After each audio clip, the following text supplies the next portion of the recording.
लखनौचे रहिवासी विनोद कुमार आणि त्यांची पत्नी मंजू यांच्या एकोपाठोपाठ एक 3 मुलांचा मृत्यू झाला आहे। आधी 2 मुलांचा मृत्यू झाला होता, त्यानंतर आता राजस्थानमध्ये अपघातात त्यांची तिसरी मुलगी जया शर्माने जीव गमावला आहे। आता आम्ही कोणासाठी जगू? आधीच 2 मुलांना खांदा दिला आहे देवा, कसली परीक्षा घेतोयस, असे विनोद कुमार यांनी म्हटलं आहे। विनोद कुमार लखनौच्या अमीनाबाद येथे कॉस्मेटिक्सचे दुकान चालवतात। त्यांना 5 मुलं होती। 17 एप्रिल 2014 रोजी मोठी मुलगी सोनालीचा अपघातात मृत्यू झाला। त्यानंतर 22 ऑगस्ट 2022 रोजी मुलगा अभिषेकचाही एका अपघातात मृत्यू झाला। आता तिसरी मुलगी जयाचा अपघातात मृत्यू झाल्याने पालक पुन्हा एकदा हादरले। देवा, तू आमच्यापासून 3 मुलांना का हिरावून घेतलंस, असा प्रश्न आता आई विचारत आहे। शनिवारी रात्री राजस्थानमध्ये बरन येथे एका वेगवान कारने पिकअपला धडक दिली।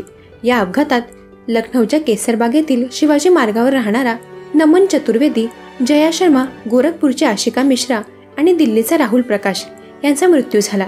हे सर्वजण रात्री राजस्थानच्या कोटा येथे जात होते। कारचा वेग खूप जास्त होता।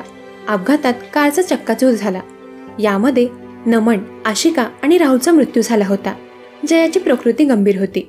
उपचारासाठी तिला कोटा येथील रुग्णालयात दाखल करण्यात आलं, जिथे उपचार दरम्यान तिचा मृत्यू झाला। या घटनेने सर्वांनाच मोठा धक्का बसला आहे।